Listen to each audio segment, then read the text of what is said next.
बिस्मिल्लाहिर्रहमानिर्रहीम। बच्चों, आज हम बात करेंगे आर्टेटेड इंटीग्रल्स के ऊपर। यानी डबल इंटीग्रल्स के अंदर हमारे पास एक रीजन ऑफ इंटीग्रेशन होता है जिसके ऊपर हमने इंटीग्रेशन करनी होती है। तो अगर तो वो रीजन ऑफ इंटीग्रेशन जो है हमारे पास वो रेक्टेंगुलर हो, उसकी निशानी क्या है कि हमारे पास जो लिमिट्स होंगी एक्स की भी और वाई की भी। देखें, ये जो रीजन है इसके अंदर हमारे पास ये लिमिट्स गिवन है। ए से बी तक एक्स की लिमिट है और सी से डी तक वाई की लिमिट है। तो बच्चों, ये जो लिमिट्स हैं ये दोनों कांस्टेंट्स हैं। एक्स की लिमिट भी कांस्टेंट्स हैं और वाई की लिमिट भी कांस्टेंट्स हैं। ये इस बात की निशानी है कि हमारे पास जो रीजन है वो रेक्टेंगुलर रीजन है। अगर हमारे पास रेक्टेंगुलर रीजन हो तो फिर हमारे लिए कोई मसला नहीं है कि हम इसकी लिमिट्स को आइट्रेट कर लें। कि देखें, यहाँ पे इसके अंदर इस डबल इंटीग्रल के अंदर हमें यहाँ पे function F of X Y given है और डी वाई पहले है, उसकी लिमिट्स हैं सी से डी तक, और डी एक्स बाद में है और इसकी बाहर वाली लिमिट्स ए से बी तक हैं। अब अगर हम इसको आइट्रेट करके इस तरह लिख लें, यानी सी डी पहले लिख लें, हम सी डी हमने बाहर लिख लिया, और चूंकि सी डी वाई की लिमिट्स थी तो डी वाई को भी हमने बाहर वाली साइड पे लिख लिया, और ए बी को हमने इनसाइड लिख लिया ए से बी तक, और चूंकि ये ए से बी एक्स की लिमिट्स थी तो हमने डी एक्स को भी इनर साइड में लिख लिया। तो अब अगर इन दोनों इंटीग्रल्स को हम अलग अलग से सॉल्व करेंगे तो इन दोनों की वैल्यूज़ जो है हमारे पास सेम आएगी। इसे हम फ्यूबिनिस थ्योरम भी बोलते हैं। यानी अगर हमारे पास रीजन ऑफ इंटीग्रेशन के अंदर एक्स और वाई की जो लिमिट्स हैं वो कांस्टेंट्स हों तो हम अपने इंटीग्रल को किसी परेशानी के बगैर बड़ी आसानी के साथ इसको इस तरह से आइट्रेट कर सकते हैं, आगे पीछे करके लिख सकते हैं, उससे कोई फ़र्क नहीं पड़ता, हमारे आंसर सेम आएंगे।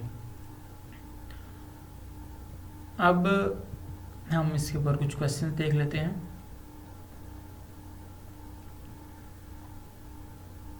यहाँ पे थोड़ी उसने इसको एक्सप्लेन किया हुआ है। देखें जी, यहाँ पे एग्जाम्पल नंबर 1 है हमारे पास, compute each of the following double integrals over the indicated rectangles. तो रेक्टेंगल्स हैं यहाँ पे हमारे पास। तो जब हमें पता है कि हमारे पास रीजन ऑफ इंटीग्रेशन रेक्टेंगल्स हैं तो उसके अंदर हम अगर अपने इंटीग्रल्स को आइट्रेट करना चाहेंगे तो हमें कोई एक्स्ट्रा वर्क नहीं करना पड़ेगा। देखें, अगर हमारे पास रीजन ऑफ इंटीग्रेशन रेक्टेंगल ना भी हो, कोई और रीजन हो, किसी और तरह के हमारे पास रीजन्स हों, तो फिर भी हम अपने रीजन ऑफ इंटीग्रेशन के लिए जो अपनी लिमिट्स हैं उनको, अपने इंटीग्रल्स हैं उनको आइट्रेट कर सकते हैं, लेकिन उनके लिए हमें एक्स्ट्रा वर्क रिक्वायर होता है। हमें देखना पड़ता है कि हमने इनको किस तरह से आइट्रेट करना है, हमने जो नई लिमिट्स बनेंगी वो क्या बनेंगी, लिमिट्स चेंज हो जाती हैं। यहाँ पे जब हमारे पास रीजन ऑफ इंटीग्रेशन रेक्टेंगल होता है, यानी मैं उसमें आपको निशानी बता चुका हूँ कि जब हमारे पास एक्स और वाई की लिमिट्स कॉन्स्टेंट्स होती हैं तो उस वक़्त हमें इसके ऊपर कोई एक्स्ट्रा वर्क नहीं करना पड़ता। जिस तरह से हमारे पास लिमिट्स गिवन होती हैं वैसी ही रहती हैं, सिर्फ हम उनको चेंज करते हैं। पहले अगर हम बाहर आउटर साइड में एक्स की लिमिट लिखेंगे तो राइट साइड पे, आउटर साइड पे हम डी एक्स को लिखेंगे। इनर साइड में अगर हम वाई की लिमिट्स को लिखेंगे तो इनर साइड में राइट साइड पे हम डी वाई लिखेंगे। बस इस चीज़ का आपने ख्याल रखना है। तो बच्चों, यहाँ पे देखें, उसने कहा है कि कंप्यूट करें 6xy² with respect to A, where हमारे पास यहाँ पे R is the region of integration, और यहाँ पे ए यहाँ पे हमारे पास आर गिवन है। 2 से 4 तक हमारे पास एक्स की लिमिट है और 1 से 2 तक हमारे पास वाई की लिमिट्स हैं। यहाँ पे डी ए जो हमारे पास होता है वो डी एक्स डी वाई के इक्वल होता है। देखें, हमारे पास जो एरिया का स्मॉल एलिमेंट है डी ए, तो वो किसके इक्वल होता है, यानी हम रेक्टेंगल का जब एरिया आपको पता है, जब हम निकालते हैं तो वो एरिया होता है लेंथ इंटू विड्थ। अब डी ए जो है वो चूँकि एरिया का स्मॉल एलिमेंट है तो ये हमारे पास आएगा इसके लेंथ के स्मॉल एलिमेंट और विड्थ के स्मॉल एलिमेंट को आपस में मल्टीप्लाई करने से। तो हम डी एक्स डी वाई का उसमें मल्टीप्लाई करेंगे तो हमारे पास डी ए आएगा, यानी डी ए का मतलब यहाँ पे डी एक्स डी वाई है।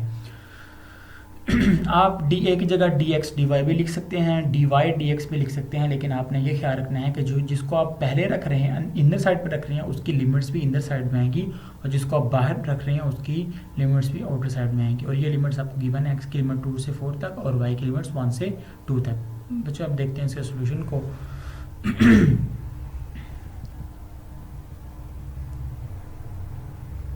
देखें हमारे पास एक्स की लिमिट सी 2 से 4 तक और y की लिमिट सी 1 से 2 तक, तो हमने x को बाहर वाली साइड पे रखा dx, और 1 से 2 तक जो लिमिट है हमने इनर साइड पे लिखी है, तो हमने dy को इनर साइड पे रखा। अब हम इस जो हमारे पास फंक्शन गिवन है इसको इंटीग्रेट करते हैं 6xy²।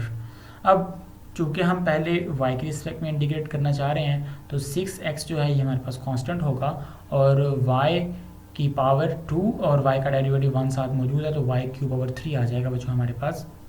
जब हम इसको विद रिस्पेक्ट टू y करेंगे तो y³ आया, 3 2 6, तो अब बच्चे हमारे पास आ गया 2xy³, और इसके लिमिट्स हमारे पास y की लिमिट्स 1 से 2 तक, तो 1 से 2 तक।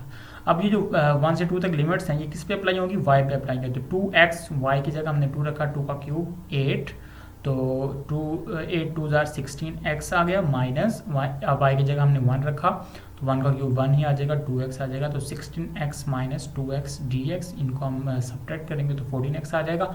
14 कांस्टेंट है, इसको बाहर निकाल दें। और उसके बाद बच्चों हमारे पास इसकी इंटीग्रेशन हो जाएगी x²/2, तो x²/2 7 × 14 7 आ जाएगा, और x² के ऊपर आप लिमिट अप्लाई कर दें 2 से 4 तक, और पहले आप 4 को रखेंगे तो उसके बाद आप कंप्यूट करेंगे। आपको पता है मैं इसके ऊपर पिछले क्वेश्चंस भी किए कुछ, तो आपके पास आंसर आ जाएगा 84। तो इस तरह से आपने जो बाकी क्वेश्चंस हैं इस तरह से हमने इनको बड़ी आसानी से कर लेना है। यानी हमारे पास ये क्वेश्चन है 2x - 4y³ dA, तो यहाँ पे हमारे पास जो लिमिट्स हैं वो x की लिमिट्स है -5 से 4 तक और y की लिमिट्स है 0 से 3 तक, तो इनको हम लिख लेंगे अपनी मर्जी से। मैं कह रहा हूँ यहाँ पे आप dA की जगह dy लिखें या dy dx लिखें, ये आपकी मर्जी है, लेकिन आपने लिमिट्स जिस तरह से आपने यहाँ पे तरतीब से लिखा है, यानी अगर आपने dy रखा है इनर साइड में तो आपकी लिमिट्स जो इनर साइड वाली है वो y की लिमिट होनी चाहिए। अगर आपने dx पहले रखा है तो इनर साइड वाली जो लिमिट है वो आपकी x की होनी चाहिए, यानी -5 से 4 तक होनी चाहिए। तो ये चीज़ों का ख्याल रखना है, आपने इन चीज़ों का ख्याल रखना है, उसके बाद आपके लिए क्वेश्चंस करना बड़ा आसान होगा। जितने भी हमारे पास एग्जांपल्स है बच्चों ये आप लोगों ने कर लेनी है, बहुत इजी एग्जांपल है। हम कुछ किसी यहाँ पे सिर्फ उसने डराने के लिए आपको लिख दिया cos πx plus cos π sin y plus sin π y, और ये सारा फंक्शन है हमारे पास, टोटल ये वाला फंक्शन है, और with respect to x and y dx dy, यहाँ पे इस da का मतलब है dx dy। तो हमने इसको इंटीग्रेट करना है, x की लिमिट हमारे पास -2 से -1 है और y की लिमिट 0 से 1 तक है, तो आपकी मर्ज़ी है, इसको आप जिस तरह से रख लें। यहाँ पे देखें उसने y की लिमिट्स जो हैं वो आउटर साइड पर रखनी है 0 से 1 तक, और x की लिमिट्स -2 से -1 तक। तो इस फंक्शन के ऊपर आप पहले x की रिस्पेक्ट में इसको इंटीग्रेट करेंगे तो y जो है वो कांस्टेंट के तौर पर ट्रीट किया जाएगा उसको। तो ये y² तो वैसे का वैसे रहा, x³ आ गया, और प्लस अब cos किसका डेरिवेटिव है, cos है साइन का डेरिवेटिव, साइन πx, और πx ये जो इसका एंगल होगा इसका डेरिवेटिव लेके आप इसे डिवाइड करेंगे तो πx का डेरिवेटिव क्या आएगा, पाई, उसे डिवाइड कर दिया, प्लस अब बच्चों हमारे पास क्या आ गया, sine pi Y. Sine pi Y सारा का सारा कांस्टेंट है क्योंकि इसमें x मौजूद ही नहीं है, तो साइन पाई वाई वैसे रहेगा, और हमारे पास 1 dx समझ लें यहाँ पे मौजूद है, तो 1 का जो इंटीग्रेशन होगा वो हमारे पास x हो जाएगा, और इसके ऊपर हम लिमिट्स लगा देंगे -2 से -1 तक। यानी पहले हम जहाँ जहाँ x होगा वहाँ पे -1 रखेंगे, फिर जहाँ जहाँ x होगा वहाँ पे -2 रखेंगे, और इस तरह से हम अपना क्वेश्चंस कर सकते हैं बड़ी आसानी के साथ। हम इनको इन वैल्यूज़ को रखेंगे यहाँ पे, इवेल्यूएट करेंगे तो हमारे पास आंसर्स आ जाएंगे। आप इसको इवेल्यूएट करें, जहाँ पे x है वहाँ पे आप पहले रखें -1, तो ये आपके पास क्या बनेगा, साइन -2 पाई, ये वाली चीज़, तो -2 पाई, तो साइन n पाई तो 0 होता है, तो जब दोनों लिमिट्स हम रखेंगे तो ये तो ज़ीरो हो जाएगा, ये तो ख़त्म हो जाएगा, और इधर लिमिट्स रखेंगे तो आपके पास इसकी जगह आपने एक्स की जगह लिमिट्स रखनी है, तो -1 का क्यूब -1 रहेगा। और इसके बाद आप बड़ी आसानी से पूरे फंक्शन में आप एक दफ़ा एक्स जहाँ जहाँ एक्स है वहाँ पे -1 रख दें, फिर माइनस जहाँ जहाँ पे एक्स है वहाँ पे -2 रखें, इसको कंप्यूट करेंगे तो आपके पास ये आंसर आ जाएंगे। इनको आप सिंप्लीफाई कर लेंगे तो बड़ी आसानी से आप इसको सॉल्व कर सकते हैं बच्चों। तो ये कुछ आसान से क्वेश्चन है हमारे पास। ये देखें, जो इसका ई पार्ट है यहाँ पे हमारे पास है x e⁻xy dA। ये पॉल डॉकिंस का जो हमारे पास डॉक्यूमेंट था कैलकुलस 3 का, इसके अंदर आपके पास ये मौजूद हैं क्वेश्चन सारे, तो ये आपने कर लेने हैं कल तक। तो देखें यहाँ पे हमारे पास है x e⁻xy dA। मैं सिर्फ एक्सप्लेनेशन के लिए यहाँ से एग्जांपल्स ले रहा हूँ, हमने उधर से ही 10.1 से ही क्वेश्चन मज़ीद करने हैं, लेकिन उससे पहले आप लोग ये करेंगे तो वो करने आपके लिए आसान हो जाएंगे, क्योंकि वो थोड़ा डिफ़िकल्ट है इनसे। तो इसलिए आप लोग यहाँ से ये भी प्रैक्टिस करें यहाँ, और ये भी हमारे सिलेबस का हिस्सा है। ये नहीं है कि यहाँ से क्वेश्चन नहीं आएगा, यहाँ से भी क्वेश्चन आ सकता है। तो आपकी प्रैक्टिस जो है वो ज़रूर होनी चाहिए, ये सारे क्वेश्चन आप लोगों ने ज़रूर कर लेने हैं। अच्छा जी, उसके बाद हमारे पास है ये वाला क्वेश्चन। इसके अंदर देखें हमारे पास रीजन ऑफ इंटीग्रेशन इनक्लोज्ड है, x की लिमिट्स -1 से 2 तक और y की लिमिट्स हमारे पास है 0 से 1 तक। तो देखें हमने y को पहले y के रिस्पेक्ट में हम इसको इंटीग्रेट करें, और इसकी लिमिट्स हमने लगा दी 0 से 1 तक, और x की लिमिट्स है -1 से 2 तक। तो y के रिस्पेक्ट में पहले करेंगे आप इसको इंटीग्रेट, y के रिस्पेक्ट में इसको पहले इंटीग्रेट करेंगे बच्चों आप, तो क्या x तो हमारे पास कांस्टेंट होगा e⁻xy, और ये जो आपके पास x है ये तो कांस्टेंट है, यानी समझ लें कि जैसे आपके पास इंटीग्रेशन के लिए लिखा हो e⁻2x, तो वैसे ही हम इसको ट्रीट करेंगे। लेकिन उसने यहाँ पे एक सब्स्टिट्यूशन यूज़ कर लिया आपकी आसानी के लिए। उसने कहा है कि आप इसको सब्स्टिट्यूशन को यूज़ कर लें, आपके लिए आसान हो जाएगा। हम उसको डायरेक्ट भी कर सकते हैं, आप इस सब्स्टिट्यूशन को यूज़ करें कि आप हमने रख लिया u = xy, तो du आपके पास क्या आ जाएगा x dy आ जाएगा। और जहाँ जहाँ पे आपके पास देखें xy की जगह ये जो हमारे पास xy था इसकी जगह हमने u रख दिया,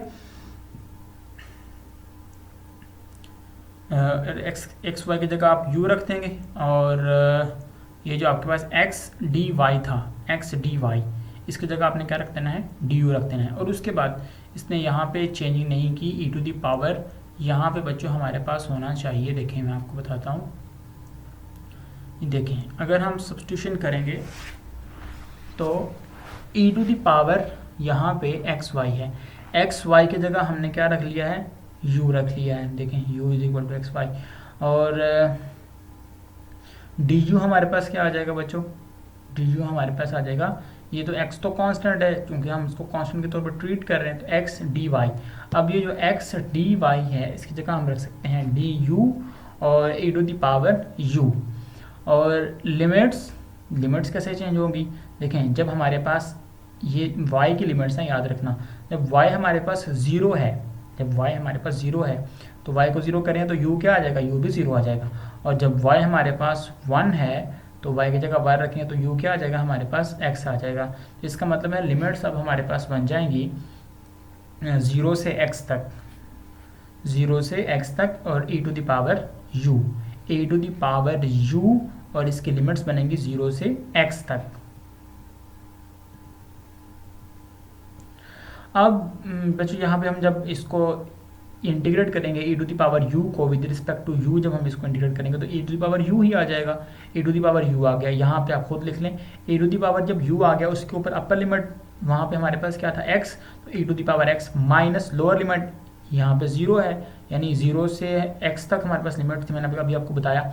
तो रखेंगे e⁻0 तो वो क्या आ जाएगा 1 आ जाएगा, तो e⁻x - 1 आ गया। इस तरह से आप सब्स्टिट्यूशन करने जैसे मैंने आपको बताया है, आप लिख के करेंगे तो आपको क्लियर हो जाएगा कि आपने किस तरह से सब्स्टिट्यूशन की है।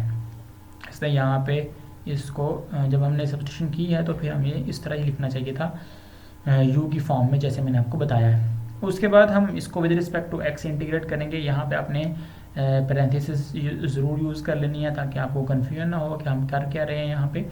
तो बच्चों हमारे पास e⁻x की इंटीग्रेशन e⁻x होगी, मैंने बताई हुई है आपको, माइनस 1 की इंटीग्रेशन x आ गई और इसके ऊपर लिमिट्स आएंगी -1 से 2 तक, और जहाँ जहाँ पे x है पहले वहाँ पे 2 रखें माइनस, ये आप लिमिट्स ऑफ इंटीग्रेशन को पुट करेंगे तो आपके पास आंसर आ जाएगा e square minus e to the power -1 -3, और ये हमारे पास आंसर होगा। उसने कहा जी आप इसको इस तरीके से भी कर सकते हैं, तो एक और मेथड आपको बताया जब, पर एक मेथड बहुत है, जितना हमने कर लिया उसको आप अच्छी तरह कर लें तो आपके लिए इंशाल्लाह कोई मसला नहीं होगा, आंसर आपके सेम आएंगे।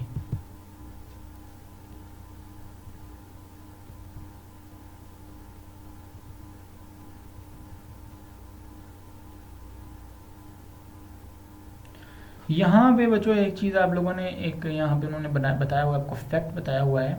देखें, अगर आपके पास जो फंक्शन है एफ ऑफ एक्स वाई, वो इस तरह से है कि वो उसके अंदर जो x का फंक्शन है और y का फंक्शन है उनको हम अलग अलग मल्टीप्लाइड फॉर्म में लिख सकते हैं, यानी फैक्टर्स की फॉर्म में लिख सकते हैं। ये जो x का फंक्शन है ये बिल्कुल अलग है और y का फंक्शन जो है वो बिल्कुल अलग है। जैसे यहाँ पे फर्ज करा जाता है X square Y cube, X square Y cube, F of X Y is equal to X square Y cube. अब एक्स स्क्वायर वाई क्यूब आपस में मल्टीप्लाई हो रहे हैं और एक्स स्क्वायर जो है वो x का फंक्शन है और वाई क्यूब जो है वो y का फंक्शन है। तो बच्चों हम उसको फिर अलग अलग से इस तरह से डायरेक्टली इवेल्यूएट कर सकते हैं, यानी जो x का फंक्शन होगा उसके ऊपर आप x की लिमिट लगाएं मल्टीप्लाइड बाई जो y का फंक्शन होगा उसके ऊपर y की लिमिट्स लगाएं और उसको इकट्ठा सॉल्व कर सकते हैं। इस तरह से ये फैक्ट है हमारे पास। उसके लिए उसने यहाँ पे आपको एक एग्जाम्पल भी दी होगी, उस एग्जाम्पल को हम देखते हैं। देखें, हमारे पास है ये हमने इंटीग्रेशन करनी है x cos square y dA, और हमारे पास बच्चों रीजन ऑफ इंटीग्रेशन गिवन है -2 से 3 तक x की लिमिट्स गिवन है और 0 से π/2 तक हमारे पास y की लिमिट्स गिवन है। तो देखें हमारे पास ये x जो है ये x का फंक्शन है और cos स्क्वायर y सारा का सारा किसका फंक्शन है, y का फंक्शन है। तो हमने दोनों इसको अलग अलग करके लिख दिया, यानी -3 से 2 तक x dx with respect to x, इसको इंटीग्रेट करके मल्टीप्लाइड बाई 0 से π/2 cos स्क्वायर y dy आ गया। अब इन दोनों को हम साइमल्टेनियसली साथ साथ में सॉल्व कर लेंगे। तो देखिए ये हमारे पास आ जाएगा x² और इसकी लिमिट्स होंगी -2 से 3 तक, और ये cos स्क्वायर y हमारे पास बच्चों क्या होता है, cos स्क्वायर x का हमारे पास फार्मूला है 1 + cos 2x over 2, 1 + cos 2x over 2। तो अगर हमारे पास cos स्क्वायर y होगा तो 1 + cos square 1 + cos 2y over 2 आ जाएगा। तो हम 1/2 को हम बाहर निकाल देंगे और इसको हम इंटीग्रेट कर देंगे। तो 1 की integration with respect to y क्या होगी, y आ जाएगा, प्लस ये cos किसका डेरिवेटिव है, साइन का, तो साइन 2y और 2y हमारे पास जो एंगल है इसका डेरिवेटिव लेके हमने इसे डिवाइड करना होता है। मैंने आपको सारे फॉर्मूले लिखवाए थे, मैंने आपको कहा था कि आप 3.6 के जो जितने भी क्वेश्चन हैं उनकी प्रैक्टिस करें ताकि ये जो क्वेश्चन है ये आपसे आसानी से हो सकें। तो जो हमारे पास 1 + cos 2y इसको हमने इंटीग्रेट किया 1y + 1/2 sin 2y आ गया, इस पर लिमिट्स 0 से π/2 तक। जब इनको अप्लाई करेंगे आप तो देखें ये 5/2 आ गया, ये 1/2 वैसे का वैसे लिखा रहने दें, इस पर अप्लाई करें तो आपके पास आ जाएगा 5/2 + 1/2 sin 2 × π/2। तो जो ये आपके पास sin π आ जाएगा, और sin π आपको पता है sin π 0 होता है, यानी मैंने बताया हुआ sin nπ 0 होता है। n की जगह आप कोई भी इंटीजर ले सकते हैं, sin 2π, sin 3π, sin 10π, सारे के सारे 0 हैं, sin -2π, sin -3π, sin -100π, ये सारे 0 हैं। तो बच्चों जब इसके ऊपर sin 0 भी 0 है तो जब हम इस पर लिमिट अप्लाई करेंगे तो ये तो 0 हो जाएगा, ये टर्म तो 0 हो जाएगी, और y की जगह पहले आएगा π/2 और हमारे पास फिर आ जाएगा 0।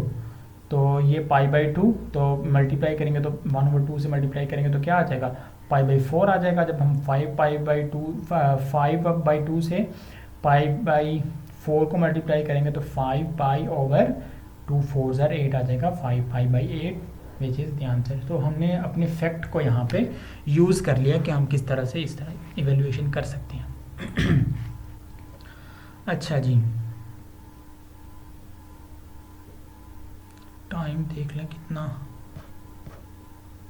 हो गया हमारे पास।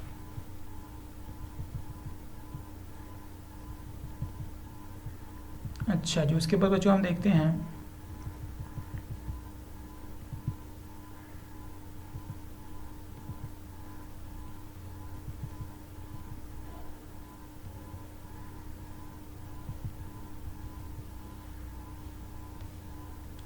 ओवर जनरल रीजन्स हमने इसको करना है।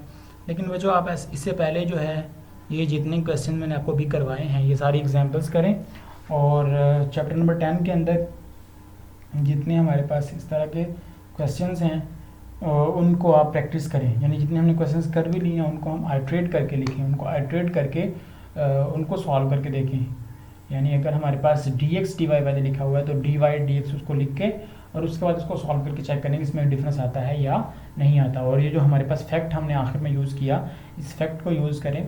अगर हमारे पास एफ ऑफ एक्स वाई एक ऐसा फंक्शन है हमारे पास जिसमें function of X and function of Y आपस में फैक्टर्स की फॉर्म में मौजूद हैं, यानी मल्टीप्लाई हो रहे हैं, तो हम विद रिस्पेक्ट टू एक्स अलग से इंटीग्रेट करेंगे और विद रिस्पेक्ट टू वाई अलग से इंटीग्रेट करके दोनों को मल्टीप्लाई करेंगे, और इस तरह से हम साइमल्टेनियसली उसको इंटीग्रेट करके अपना आंसर्स फाइंड आउट कर सकते हैं। तो ये काम आपने कर लेना है, तो इसको फिर इंशाल्लाह हम कंटिन्यू करेंगे।